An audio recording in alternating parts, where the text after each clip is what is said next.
구역질 소리가 밤을 찢듯 울려 퍼졌다. 희미한 노란빛의 부엌 등 아래 순자 씨는 차가운 타일 바닥 위에 무릎을 꿇고 떨리는 두 손으로 스테인리스 대야 가장자리를 붙잡은 채 몸을 들썩이며 토해냈다. 비릿하고 걸쭉한 노란 액체가 바싹 마른 목구멍을 통해 솟구쳐 나와 대야 바닥에 툭 하고 떨어지며 울먹이는 듯한 소리를 냈다. 구토 냄새와 오래된 생선 비린내가 뒤섞여 정체불명의 도끼처럼 공기를 감쌌다. 찬땀이 관자놀이에서 흘러나와 굽은 등줄기를 따라 타고 내렸다. 숨을 한 번 깊이 들이쉬려 했지만 가슴이 조여들며 시야가 흐려졌다. 순자 씨는 옆으로 쓰러지듯 몸을 기울이고 개수대 모서리에 머리를 기대었다. 손은 낡아해진 행주를 더듬어 입을 닦았다. 행주는 바닥으로 떨어져 마르지 않은 구토 자국을 흡수하며 축축하고 비참하게 퍼졌다. 아무도 듣지 못했다. 어떤 방문도 열리지 않았다.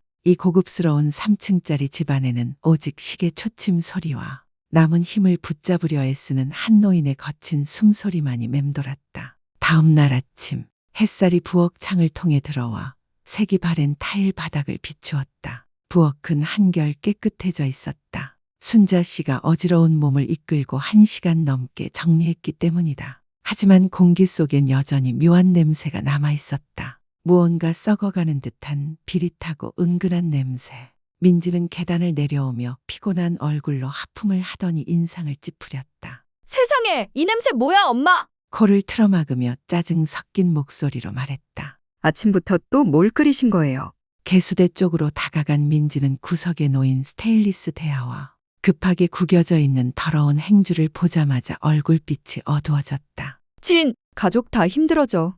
런걸 봐야 한다니 정말 못 참겠네. 순자 씨는 냉장고 옆 나무 의자에 앉아 있었다. 고개를 약간 숙인 채 배를 감싸고 있었다. 얼굴은 여전히 창백했고 눈빛은 열병에서 막 깨어난 사람처럼 멍했다. 그녀는 대답하지 않았다. 그저 조용히 자신의 두 손을 바라보았다. 주름지고 푸르스름하게 질려 있었으며 어젯밤에 무언가가 아직도 묻어있는 듯했다. 민지는 멈추지 않았다. 내가 몇 번을 말했어요. 엄마, 이상한 거 좀 그만 드세요. 지난번에도 그랬잖아요. 오늘 또 이러고?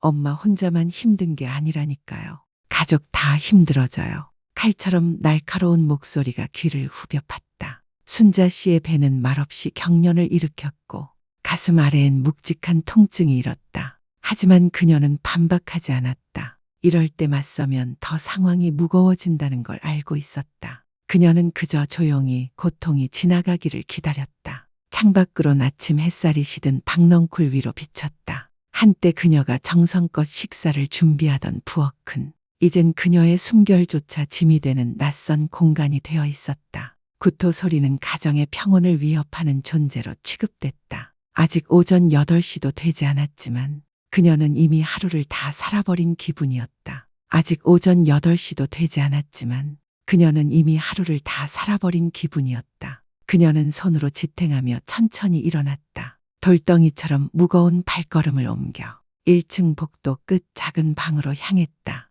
그 방은 마치 세상에 그녀가 머물 수 있는 공간이 더는 없다는 것을 상징하듯 임시로 마련된 수납칸 같았다. 장 위에는 얇은 먼지로 덮인 액자 하나가 비스듬히 햇빛을 받고 있었다. 그녀는 불을 켜지 않았다. 그저 침대 가장자리에 앉아 목도리를 풀고 머리에 꽂힌 은색 비녀를 조심스럽게 빼냈다. 그때 은은한 냄새 하나가 스쳤다. 짭짤하고 부드러운 바다의 냄새. 그것이 기억 속에서 온 건지 지친 마음이 만들어낸 환상인지 알 수 없었다. 순자 씨는 살며시 눈을 감았다. 그리고 그 순간 시간이 거꾸로 흐르기 시작했다. 바닷바람이 불어오고 젊은 날 그녀의 긴 머리가 바람에 흩날렸다. 갓 잡은 생선이요. 싱싱하고 달큰한 생선. 노점 할머니의 외침이 울렸다. 그리고 그때 그녀의 남편 생선을 들고 선 채로 웃음을 터뜨리며 말했다. 야, 다음엔 입덧한다고 사시미 탓하진 마. 둘은 함께 웃었다. 기억 속에서 불어오는 바람은 아직 닫히지 않은 꿈처럼 그녀를 감쌌다. 그 순간 순자 씨는 좁고 답답한 계단 밑 방 안에 있지 않았다. 그곳엔 슬리퍼 끄는 며느리의 발소리도 없고 살균제와 식은 음식 냄새가 섞인 공기도 없었다. 대신 짠내나고 따뜻하며 살아 숨쉬는 바다 냄새가 있었다. 그녀는 예전에 통영에 있었다. 그때 그녀는 30 초반, 얇은 니트가 바람에 펄럭이고 손에는 사온 사시미를 꽉 쥐고 햇살에 볼이 발그레했다. 그 옆에는 그녀의 남편, 햇볕에 그을린 피부, 크고 투박한 손, 하지만 조심스럽게 김에 생선을 싸서 그녀에게 건네던 마치 사랑이 찢어질까봐 겁내는 손길. 그들은 항구 옆 돌계단에 앉아 있었다. 테이블도 의자도 없고 신문지 한 장과 스티로폼 상자 하나뿐. 얇게 썬 생선이 얼음 위에 살짝 얹혀 있었고 간장에 와사비를 풀어 찍어 먹었다. 콧속을 찌르는 매운맛에 그녀는 재채기를 하며 까르르 웃었다. 바다 바람은 해조류 냄새, 젖은 그물 냄새, 갈매기 소리, 노 젓는 소리를 함께 실어 나르며 공기 속에 생기를 불어넣었다. 사랑은 조용했지만 단단했다. 이따 돌아가는 길에 예전 가게 들러서 미역 좀 살까? 이번에 새로 들어온 게 있다던데 국 끓이면 더 달콤하다더라. 생선에 안 질려요? 그녀는 장난스럽게 물었다. 생선회는 마음에 사는 사람이랑 먹어야 맛있는 거야. 그는 망설임 없이 대답했다. 그 말은 그녀의 평생 기억 속에 남았다. 그 후 그는 떠났다. 갑작스러운 심근경색. 계절 마지막 조업 중 바다 위에서 유언도 없었다. 미처 열지 못한 도시락 하나. 그리고 깨끗이 씻어 휴지로 정성껏 감싸둔 젓가락 한 쌍만 남겼다. 그 이후로 그녀는 사시미를 먹지 않았다. 수십 번이나 단골 좌판을 지나쳐도 할머니 오늘은 연어가 막 들어왔어요. 버터처럼 부드럽다니까요. 그렇게 유혹해도 그녀는 고개를 저었다. 그녀는 그 냄새만 기억 속에 남겼다. 그 모든 것을 남편과 함께였던 기억처럼 손도 대지 않고 누구와도 나누지 않았다. 하지만 어제 이유도 없이 시장에서 작은 생선의 트레이 앞에 멈춰섰다. 젊은 여자 점원이 웃으며 말했다. 할머니도 한번 드셔보세요. 혼자 드셔도 포장해드려요. 그녀는 고개를 끄덕였다. 생각도 없었다. 이유도 없었다. 그냥 너무 그리웠다. 집에 돌아와 창가 옆 작은 식탁에 앉았다. 포장을 열었다. 얇고 투명하게 썬 생선 조각들이 기억처럼 반짝이고 매끄러웠다. 그녀는 와사비도 풀지 않았다. 불도 켜지 않았다. 점점 어두워지는 석양 속 이웃집 텔레비전 뉴스 소리만 배경으로 깔린 채 조용히 먹었다. 세 번째, 네 번째 조각. 목구멍이 따끔하게 마르기 시작하고 복부에 가벼운 통증이 일었다. 하지만 그녀는 한 조각 더 먹었다. 왜냐하면 그 순간 그녀는 다시 30살의 여자가 된 듯했기 때문이다. 항구 바위 옆에 앉아 서툰 남편의 말에 웃음을 터뜨리던 그 여자. 지금 이 숨 막히는 방 안, 구겨진 베개 옆에서 그녀는 가슴 위에 손을 얹었다. 구역질을 누르기 위해서가 아니라 점점 희미해지는 무언가를 꼭 붙들고 싶어서였다. 모습, 냄새, 목소리. 이 집에서 그녀가 여전히 존재한다고 느낄 수 있는 마지막 기억들. 복도 밖에서는 민지의 슬리퍼 소리가 척척 울렸다. 단정하지만 차갑고 메마른 소리. 의자를 끄는 소리. 냄비와 그릇이 부딪히는 소리. 모든 건 여전히 똑같이 흘러가고 있었다. 오직 그녀만이 느꼈다. 이 세상은 이미 오래전 자신을 중심에서 밀어냈다는 것을. 기억 속의 바람소리는 점차 잦아들었다. 작은 방 안에는 낡은 벽, 덜컥거리는 선풍기, 그리고 진해진 황금빛 햇살만이 남았다. 순자 씨는 아주 가볍게 숨을 내쉬었다. 마치 긴 꿈에서 막 깨어난 사람처럼 그녀는 고개를 돌려 창밖을 보았다. 현관 앞 박넝쿨은 어느새 축 늘어져 있었고 조그마한 박 하나는 마치 자라기도 전에 마른 듯 허공에 매달려 있었다. 그녀는 배 위에 손을 얹었다. 간헐적이던 통증은 이제 어디가 아픈지도 알 수 없는 깊고 뿌연 고통이 되어 있었다. 그녀는 일어섰다. 한 걸음을 내디뎠다. 그러다 멈췄다. 다리가 말을 듣지 않았다. 손이 벽을 더듬었다. 눈앞에 빛이 갑자기 오그라들며 밤에 전기가 나간 방의 희미한 전등가처럼 작은 원이 되어 사라져갔다. 모든 것이 하얗게 변했다. 병원 천장에 달린 형광등에 눈부신 흰빛이 순자 씨의 눈을 여러 번 깜빡이게 했다. 소독약 냄새, 링거 튜브의 플라스틱 냄새, 산업용 세제로 세탁된 침대보의 냄새. 그 모든 것이 섞여 무감각한 공기를 만들어냈고 그녀는 그 공기에 적응할 수 없었다. 베개는 딱딱했고 담요는 얇았으며 왼팔은 의료용 테이프로 고정되어 있었고 그곳에서 링거액이 한 방울씩 떨어졌다. 마치 점점 느려지는 심장박동처럼 조용히 그녀는 고개를 돌려 옆을 바라보려 했었다. 정우가 곁에 앉아 있었지만 그의 시선은 이따금 그녀를 힐끗 볼 뿐 대부분은 휴대폰 화면에 꽂혀 있었다. 창백한 얼굴, 눈 밑엔 다크서클이 짙었지만 그 안에 담긴 감정은 멀고도 낯설었다. 민지는 창가에 서서 팔짱을 끼고 시계를 연신 들여다봤다. 아무도 말을 하지 않았다. 에어컨의 웅웅거리는 소리만이 들릴 뿐 마치 차가운 공기를 토해내는 상자 하나가 혼자 숨 쉬는 것 같았다. 10분쯤 후 의사가 들어왔다. 중년의 남자, 침착한 태도, 손에는 환자 차트가 들려 있었다. 그는 검사 결과를 훑어보더니 말했다. 위험이 상당히 심각하고 간에도 손상이 있는 것으로 보입니다. 우리는 생식이나 해산물에 의한 세균 혹은 기생충 감염을 의심하고 있습니다. 특히 생선회 같은 경우 환자분처럼 면역력이 약한 고령자는 회복이 매우 느릴 수 있습니다. 방 안의 공기는 마치 마지막 희망의 불빛이 꺼진 듯 가라앉았다. 순자 씨는 아무 말도 하지 않았다. 그저 조용히 고개를 끄덕이며 천장의 어딘가 정해지지 않은 지점을 뚫어지게 바라보았다. 민지가 한숨을 쉬며 말을 끊었다. 내가 엄마한테 몇 번을 말했는데요.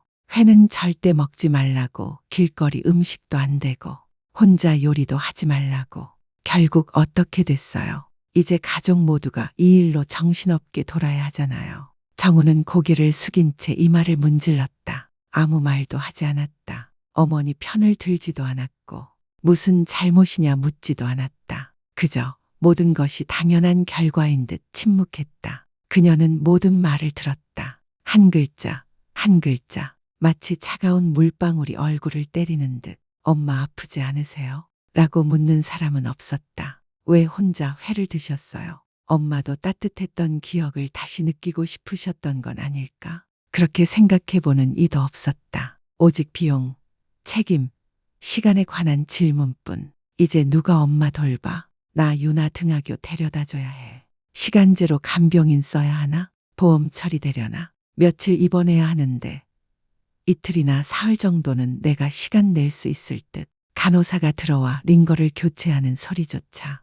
그 계산적인 속삭임을 잠재우지 못했다. 순자 씨는 가만히 누워 눈을 뜬 채 깜빡이지도 않았다. 차가운 감각이 링거가 꽂힌 손끝에서부터 온몸으로 퍼져나갔다. 심장 한쪽이 찌릿했다. 병 때문이 아니었다. 그녀는 인생 처음으로 자신이 정성껏 지켜온 가족 안에서 정말로 쓸모없는 존재가 되어버렸다는 사실을 깨달았기 때문이었다. 순자 씨는 벽 쪽으로 얼굴을 돌렸다. 사진 하나 없는 하얗기만 한 벽. 하지만 그녀의 마음속에는 남편의 얼굴이 떠올랐다. 조용히 웃으며 깻잎을 찢어 생선을 싸서 건네주던 그날 오후의 바람결 속 장면. 그 시절 생선의 한 점은 온 하늘이 담긴 추억이었다. 그리고 지금 생선의 한 점은 죄인이 되는 이유가 되었다. 병실의 하얀색은 여전히 처음처럼 하얗기만 했다. 두 번째 링거는 반쯤 비워졌다.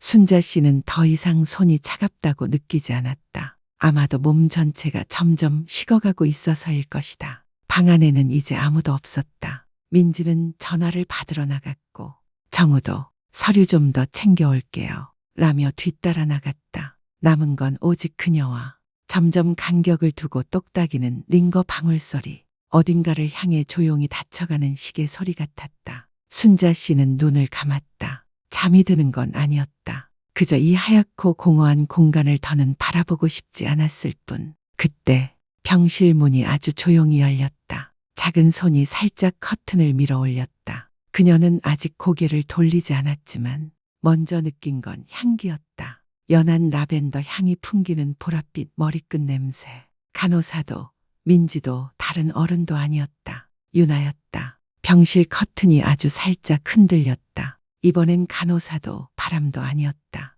조심스레 커튼을 넘기는 작은 손. 마치 조금만 세게 밀어도 안에 있는 사람이 아플까 걱정되는 듯 유나는 천천히 방 안으로 들어왔다. 작은 운동화가 타일 바닥에서 가볍게 소리를 냈다. 손엔 주황색 고양이 그림이 그려진 종이봉투를 들고 있었다. 안에는 손수건으로 감싼 무언가가 있었다. 그녀가 3살 때 순자 씨가 직접 바느질해서 만들어준 헝겊 인형 하나가 가방 틈 사이로 고개를 내밀고 있었다. 마치 할머니를 함께 병문안 온 것처럼 무거웠던 병실 공기가 이번엔 다르게 무너졌다. 부드럽고 따뜻하게 유나는 침대 곁으로 다가왔다. 아무 말도 하지 않았다. 잠시 멈춰서서 늙었지만 여전히 따뜻한 눈빛을 가진 순자 씨를 바라봤다. 그리고 아주 조심스럽게 자신의 손을 그녀의 손 위에 올렸다. 할머니, 손이 너무 차가워요. 순자 씨는 살짝 놀랐다. 마치 오랫동안 잠가둔 기억의 문을 누군가 살며시 열어본 듯 차가웠을까? 아마도. 하지만 그녀가 겪었던 모든 추위 중 이렇게 빨리 알아채준 사람은 처음이었다. 유나는 조용히 침대 옆 의자에 앉았다. 어른들처럼 과장되게 안부를 묻지도 않았다. 종이봉투를 열어 안에 있는 도시락을 꺼내 탁자 위에 올려놓았다. 이거 내가 만들었어요. 학교 점심시간에. 근데 안 먹었어요. 할머니 드리려고 남겨놨어요. 도시락 안에는 동그랗게 뭉친 흰밥, 조각낸 계란말이, 엄마가 만든 김치 조금, 그리고 당근으로 만든 작은 물고기 모양 하나가 들어있었다. 가까이서 보면 물고기 눈도 검은깨로 예쁘게 그려져 있었다. 할머니 회 못 드신다 해서 당근으로 물고기 만들었어요. 엄마가 말했어요. 당근은 눈에도 좋고 간에도 좋대요. 할머니 꼭 드세요.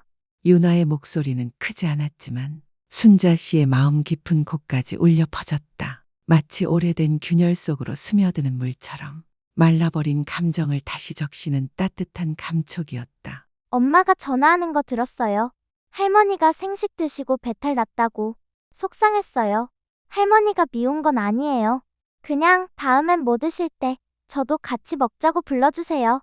순자 씨는 아무 말도 할 수 없었다. 그저 고개를 끄덕였다. 떨리는 고개짓 하나, 목구멍까지 차오른 감정을 삼키며 복도 너머에서 민지의 통화 소리가 들려왔다. 아니요. 우리 엄마가 또 그런 이상한 걸 드셨다니까요. 우리가 못 먹게 한 거 뻔히 알면서 또 일부러. 그 말은 유나의 귀에도 들어왔다. 그녀는 뒤돌아보지 않았지만 할머니 손을 잡은 손가락이 살짝 힘을 주었다. 할머니, 듣지 마세요. 엄마가 그렇게 말하는 건 걱정돼서 그래요. 근데 저는 알아요. 할머니 일부러 그런 거 아니란 거. 할머니가 슬펐고 할아버지가 보고 싶었던 거 저는 이해해요.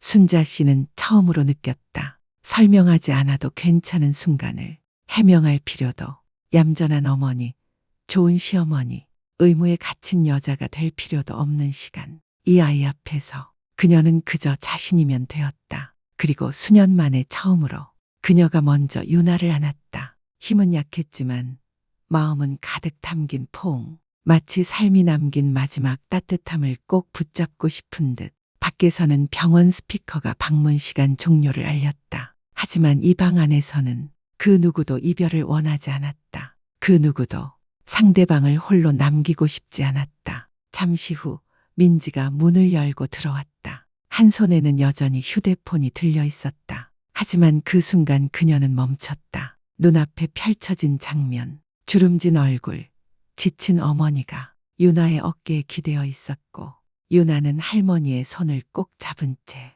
링거액이 천천히 떨어지는 걸 조용히 지켜보고 있었다. 민지는 아무 말도 하지 않았다. 그저 조용히 문을 닫았다. 그리고 그 침묵 속에서 그녀는 문득 깨달았다. 무언가가 변하고 있다는 걸. 병 때문도 책임 때문도 아니었다. 단지 한 아이가 어른들이 오래전 잃어버린 무언가를 조용히 채워 넣었기 때문이었다. 그날 오후 이후 누구도 다시는 사시미 이야기를 꺼내지 않았다. 잊어서가 아니었다. 무언가가 움직였기 때문이었다. 아주 작고 아주 조용하게 시계바늘이 눈에 띄지 않게 한 칸 움직인 것처럼 되돌아가지 않는 그 한 칸처럼 순자 씨는 여전히 병상에 누워 링거를 맞으며 쉬었다. 유나는 여전히 매일 방과 후 찾아와 작은 도시락, 학교 이야기, 그리고 음악 시간에 배운 노래를 전했다. 민지는 말수가 줄었지만 처음으로 순자 씨는 며느리가 따뜻한 물을 따라주고 베개를 고쳐주는 모습을 보았다. 사과도 미소도 없었지만 그 행동 하나하나가 노인에게는 아주 큰 변화였다. 어느 비 오는 오후 유나는 오지 않았다. 순자 씨는 예전처럼 다시 혼자가 되는 줄 알았다. 하지만 문이 열렸다. 유나가 아니라 민지였다. 손에는 휴대폰도 서류도 없었다. 대신 김이 모락모락 나는 죽 한 봉지와 집에서 쓰던 나무 젓가락이 들려 있었다. 그 죽이 테이블 위에 내려앉는 소리는 아주 작았지만 순자 씨의 마음속엔 커다란 울림이 되었다. 민지는 눈을 마주치지 않았다. 입술을 굳게 다문 채 조용히 말했다. 엄마처럼 맛있게는 못 만들었어요. 그래도 의사 선생님한테 다 물어봤어요. 이주 간에 좋대요. 짧은 말 한마디, 사과도 감사도 없었다. 하지만 그 말은 순자 씨의 가슴 깊숙이 따뜻하게 퍼져나갔다. 며느리 인생, 시어머니 인생 수십 년 동안 처음으로 민지가 엄마라는 말을 억지 없이 불렀던 순간이었다. 순자 씨는 죽을 한 숟갈씩 천천히 먹었다. 생강 향이 은은했고 쌀은 부드러웠다. 가슴이 가벼워졌다. 환자가 아니라 존재로서 대우받는 느낌이었다. 민지는 유나가 전에 가져왔던 도시락통을 정리하고 휴지를 접어 서랍 위에 조심스레 놓았다. 무언가 소중한 걸 지키려는 듯. 그리고 조용히 말했다. 엄마가 일부러 그런 거 아닌 건 알아요. 그냥 일에 치이고 신경이 곤두서서 해야 할 걸 못 본 것 같아요. 그녀는 아무 말도 하지 않았다. 하지만 이번 침묵은 상처 때문이 아니라 감동 때문이었다. 일주일 후 퇴원하던 날 날씨는 포근한 햇살 아래 조용했다. 비도 바람도 없었다. 마치 우주가 새로운 시작을 허락해주는 듯한 느낌이었다. 정우가 휠체어를 밀고 병원 입구까지 나왔다. 민지는 옆에서 겉옷과 약봉투를 들고 있었다. 유나는 할머니 손을 꼭 잡고 있었다. 마치 한순간이라도 놓치면 할머니가 또 사라질까봐 두려운 듯. 집으로 돌아오는 길, 많은 대화는 없었다. 하지만 차 안의 공기는 더 이상 무겁지 않았다. 잔잔한 음악, 약 설명서를 넘기는 사각거리는 소리, 그리고 천천히 고른 심장 박동 소리. 삶의 리듬이 다시 잡혀가고 있었다. 집에 도착하자 그녀는 마루에 앉았다. 말라붙었던 박넝쿨에 꽃이 피어 있었다. 마른 철사에 매달린 새싹들이 마치 가뭄을 겪지 않은 듯 당당히 위로 뻗어 있었다. 민지는 의자를 놓고 그녀의 등 뒤에 얇은 담요를 살포시 덮어주었다. 묻지도 말하지도 않았지만 그 손길 하나하나가 말해주었다. 이제 며느리는 의무가 아닌 마음으로 돌보는 법을 배우고 있다는 걸. 유나는 안으로 뛰어들어 색종이를 들고 나와 벽에 종이 물고기를 오려 붙였다. 할머니가 회를 못 드시면 제가 매일 물고기 종이 만들어 드릴게요. 눈으로 드시면 되잖아요. 모두 웃음을 터뜨렸다. 그 웃음소리는 마당 가득 울려 퍼졌고 부엌과 집안 구석구석까지 퍼졌다. 오랫동안 한숨만 머물던 그 공간에 그녀는 정말 오랜만에 그 소리를 들었다. 진짜 사람의 마음에서 나온 소리. TV도 전화기도 아닌 그날 밤 집에서 먹는 첫 저녁 식사. 민지는 냉장고에서 꺼낸 찐 연어 요리를 내놓았다. 채소와 함께 예쁘게 담고 연한 소스를 곁들인 건강식이었다. 엄마 평생 금식하실 필요 없어요. 올바른 방법, 깨끗한 재료, 그리고 가족과 함께라면 어떤 음식도 약이 돼요. 순자 씨는 고개를 끄덕이며 천천히 젓가락을 들었다. 조급하지 않았다. 식사 전 유나가 말했다. 오늘은 할머니가 가운데 앉으셔야 돼요. 옛날처럼요. 제가 어릴 때 항상 할머니가 먼저 집어주셨잖아요. 가족들이 서로를 바라보았다. 정우는 미소 지으며 작은 당근 한 조각을 할머니 그릇에 올려주었다. 그 순간 순자 씨는 더 이상 짐도 문제도 감시 대상도 아니었다. 그녀는 엄마였고 할머니였고 밥상 위에 그리고 가족들의 마음속에 필요한 존재였다. 하루를 마치며 침대에 누운 그녀는 천장을 올려다보았다. 병원의 낯선 흰 천장이 아니라 수년간 수선하려고 했지만 늘 미뤄왔던 작은 나무뿌리 모양 균열이 있는 익숙한 집 천장. 순자 씨는 조용히 미소 지었다. 모든 걸 고칠 필요는 없구나. 누군가 나와 함께 올려다보기만 해도 그 자체가 충분히 아름답구나 하고, 왜냐하면 때로는 노인은 엄마 드세요 라는 말 한마디만 들어도 몇 년을 더 마음 편히 살아갈 수 있으니까. 이 영상 속 순자 할머니의 이야기가 마음에 깊이 와 닿았다면, 어머니나 할머니 혹은 가족의 누군가가 떠오른다면 부디 잠시 시간을 내어 이 영상을 사랑하는 이들과 나눠주세요. 왜냐하면 때로는 사심이 한 조각, 짧은 한마디 또는 시의적절하게 내민 손 하나가 관계를 완전히 바꿀 수 있기 때문입니다. 그리고 이런 진심이 담긴 일상 속 감동 이야기를 계속 함께 보고 싶다면 채널 구독 부탁드려요. 다음 이야기들을 놓치지 않으실 수 있어요. 또한 아래 댓글로 여러분의 이야기, 이 며느리가 어떻게 느껴졌는지, 순자 할머니에 대한 생각, 혹은 여러분의 가족 이야기를 들려주세요. 여러분 한 줄 한 줄이 저희에게는 큰 힘이 되어 더 따뜻하고 공감 가는 이야기를 만들어 나갈 수 있는 원동력이 됩니다. 끝까지 시청해 주셔서 진심으로 감사드리며 다음 이야기에서 또 만나요.